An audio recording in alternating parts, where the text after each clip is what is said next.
길을 묻다. 이원화. 남편은 끝없이 추위를 호소했다. 가만히 앉아 있어도 땀이 줄줄 흐르는 한여름인데 남편은 혈액의 수치가 떨어지면서 나타나는 추위에 더욱 고통스러워했다. 일주일에 한 번씩 한꺼번에 서너 팩의 수혈을 받아야 했다. 저거 폭탄이 곧 터질 것 같아. 저거 좀 어떻게 해줘. 링거 거치대에 매달린 혈액백에서 혈액이 잘 흘러나오도록 하기 위해 혈압기의 원리로 압력을 가해 공기를 넣어 팩을 누르는 둥그런 모양의 고무로 된 보조기구를 남편은 폭탄이라며 불안해했다. 폭탄. 허공에 매달린 채 언제 터질지 모르는 안전핀 뽑힌 폭탄. 남편 자신의 위치에 대한 설명은 아니었을까. 하루하루 입원 날짜는 늘어가는데 자신의 몸에선 자꾸만 힘이 빠져나가는 이상한 날들. 오늘 밤이 지나면 힘이 좀 나겠지. 내일은 더 좋아지겠지. 그렇게 스스로 자위하며 보낸 시간들. 눈에 넣어도 아프지 않을 저 딸아이를 두고 좋아지겠지. 의지만 있다면 살아야 해. 그렇게 남편은 힘을 얻으려 애썼다. 그럼에도 불구하고 상태는 하루가 다르게 더욱 나빠지고 있었다. 남편은 활짝 피었다가 쓰러져가는 한 송이 꽃이었다. 꽃이 아름다운 건 꽃이 필 수 있는 희망이 있기 때문이고 스스로의 힘으로 꽃을 피워냈기 때문이며 무엇보다 그 꽃에 생명이 있기 때문일 것이다. 남편은 사랑이라는 마술에 최면이 걸려 자신의 온 힘을 다해 꽃을 피워내고 그 정점에서 쓰러져가는 자신을 인정할 수 없었을 것이다. 어쩌면 지난 결혼 생활 동안 내가 남편의 진기를 다 뽑아내버린 것은 아니었을까. 생명은 있으나 뼈만 앙상하게 남아 자신의 의지로는 몸을 돌려놓을 수도 없는 상태의 남편이었다. 위에 생긴 종양의 압박 때문에 바로 누우면 숨을 쉴 수 없어 늘 왼쪽으로 돌아 누워 있어야 하는 남편의 고통을 지켜볼 수밖에 없었다. 빨리 힘내서 일어나야지. 어떻게 해줄까? 마치 무엇이든 해줄 수 있는 양 밝은 목소리로 물었지만 내가 해줄 수 있는 것은 사실 아무것도 없었다. 힘이 없어 눈도 잘 뜨지 못하는 남편이 원한 것 단 하나. 손으로 좀 만져줘. 거길 좀 만져줘. 남편은 하루하루 상태가 나빠지면서 성기의 고통을 호소하고 있었다. 살이 빠지면서 뼈만 앙상한 치골을 왼손으로 더듬어 주름진 채 올라붙은 고환과 새끼손가락만한 성기를 만져 주물러주고 오른손으론 링거액 바늘이 꽂힌 남편의 왼쪽 어깨를 조심스레 만져주며 차라리 단 1초라도 빨리 숨이 끊겨 남편의 고통이 멈출 수 있기를 기원했다. 두 아이를 낳고 10년 넘게 살솟고 살아온 남편의 성기는 아무리 정성껏 만져도 반응이 없었다. 남성으로서의 반응이 아니라 섬뜩하리만치 차가운 치골에 올라붙어 있던 성기의 종이장처럼 얇은 표피가 따뜻함으로 힘없이 풀어질 때 남편은 잠시 아픔을 잊었다. 내 손안에서 느끼는 온기로 남편이 살아있음을 느껴야 했다. 눈을 맞추고 욕창이 생기려는 어깨 쪽지와 엉덩이 뼈를 손으로 만져 풀어주고 공기가 통하도록 해주는 것, 그리고 왼손으로 그의 성기를 만져주는 것, 그 외에 내가 해줄 수 있는 것은 없었다. 백제금동 대학로를 보기 위해 박물관에 갔다. 세 발로 중심을 잡고 한 발을 허공에 세운 채 입으로 여의주 대신 향로의 몸체를 받든 용의 모습이 마치 우리 가족의 모습 같았다. 기둥이 되어 서로를 받치고 있는 아이들과 나, 그리고 허공에 자리한 남편.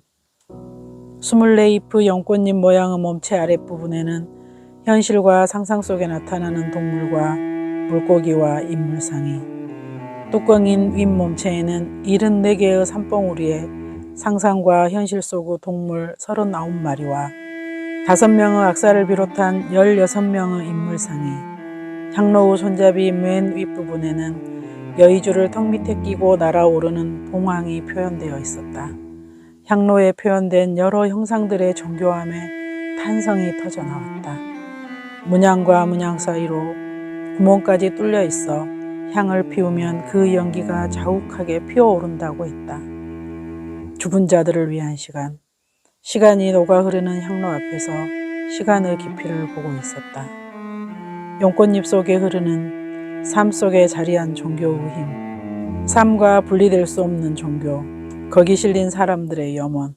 5명의 신선인 악사들이 들고 있는 악기들의 현을 켜면 향로에서 피어오른 연기가 구름인 양 그 향에 취해 성계를 날아다닐 수 있을 것 같았다. 나는 어느새 춤을 추고 있었다. 현을 켜고 있었다. 벽화 속 여인이 되어 있었다. 시간이 멈추어 있었다. 성계의 남편이 클로즈업 되고 있었다. 하이라이트로 빛나는 백제금동 대향로에서 남편이 줌인으로 내게 오고 있었다. 향로의 연기 속에서 유영하는 남편은 관자재보살이었다. 미륵부처였다.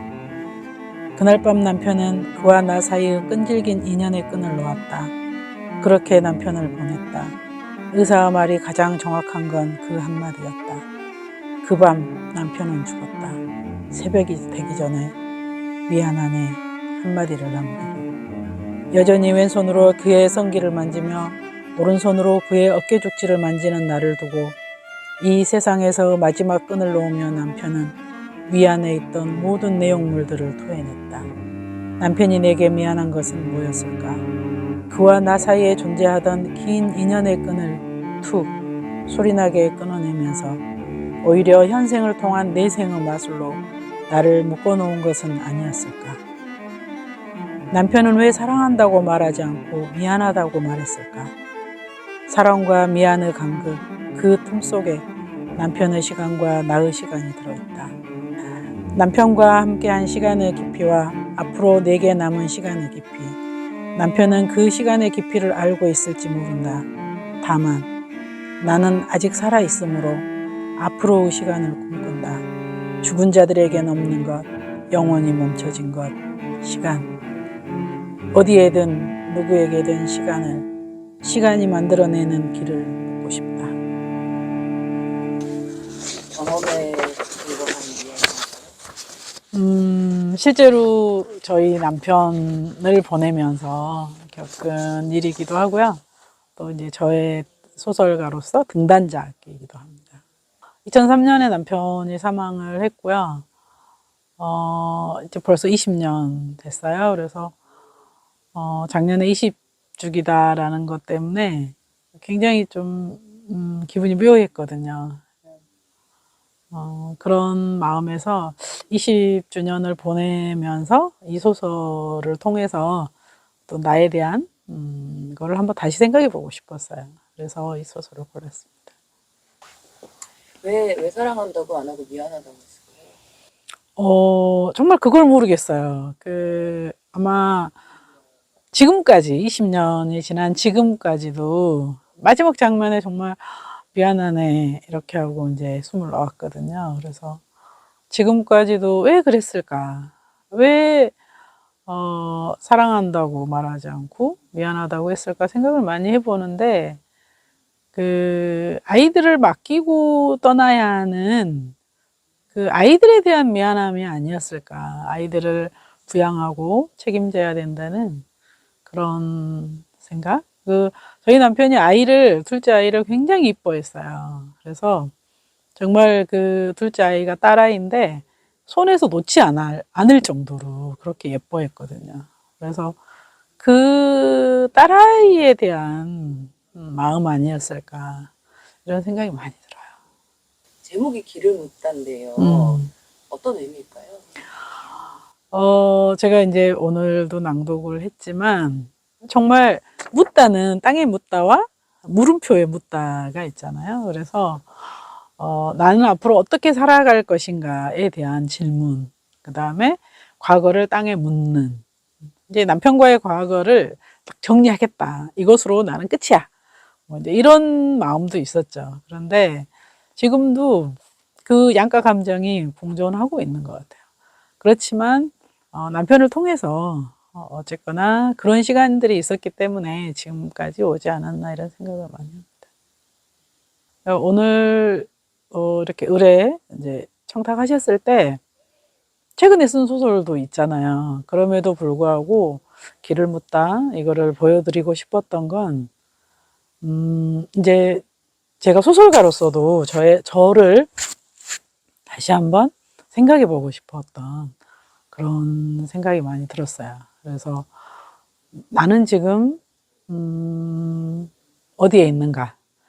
내가 미래의 시간을 묻고 과거를 묻고 그때의 감정이 지금 나는 어떤가?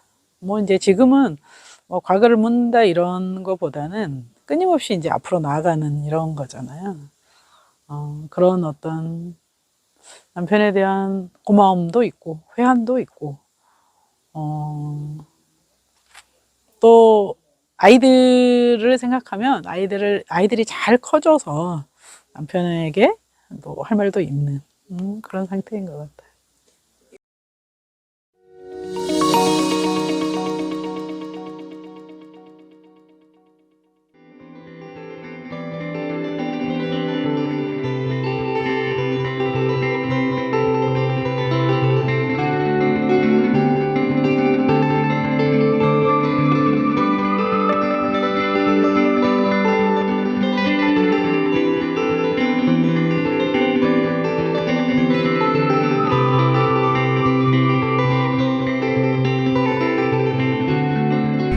여기 아톤첩인데요.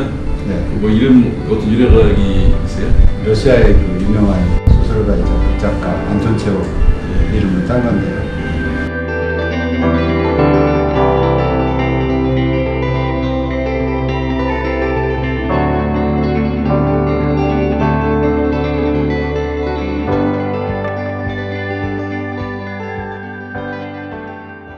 인간 존중, 가치 창조라는 경영이념을 바탕으로 대한민국 제약산업의 트렌드를 이끌고 있는 회사입니다.